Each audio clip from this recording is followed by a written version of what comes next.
Have you ever experienced a time when it seemed everything you believed in was collapsing?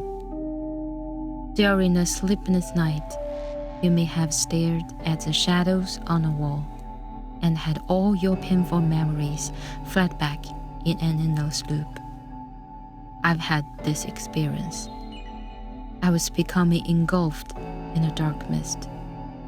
I recognized the darkness as a demon, as my shadow.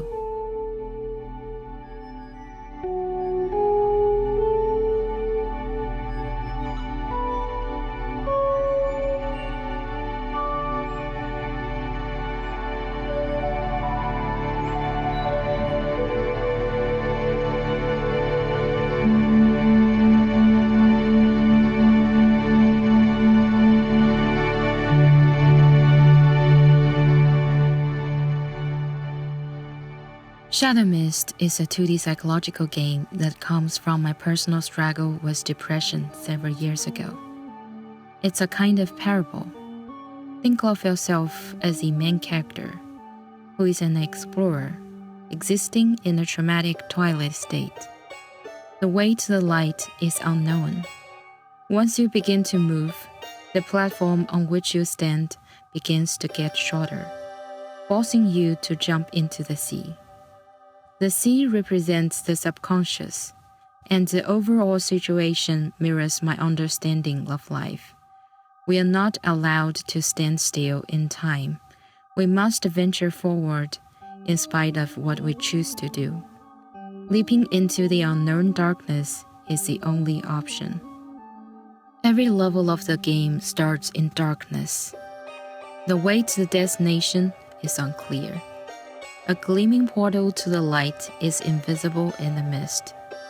So, you, as the player, the explorer, need to grope in the darkness to clear away the mist.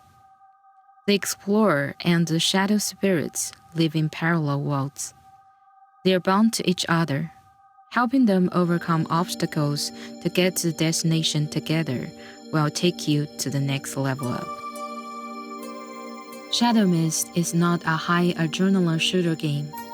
It's not about kill or be killed. It's a game that helps us gain insight into our emotions, a way to achieve self-knowledge and access the subconscious. Loneliness, inferiority, numbness, and anxiety are some of the painful emotions that we face every day. And they are part of the game's more subtle messages. The game lets you walk into your inner world as a neutral third person to see whether or not you have the same weaknesses as the people in this game world. But it also lets you know you can find the way out. This most recent game is Chapter 1 of Shadow Mist. Its theme is loneliness. In a deep, dark sea, we'll meet our first adventure through a creature who lives in a dome. Some pieces of memory are hiding in this silent world. By finding them, the explorer will discover their stories. As a game designer who has worked in the industry for 5 years, I believe games are not just tools for commercial profit. They can be a full sensory experience that speaks to our subconscious and more vulnerable sides. They have the potential to change our actions and mental processes, to carry healing and possibly comfort players, to warm their hearts. This is the honor and responsibility of a game designer.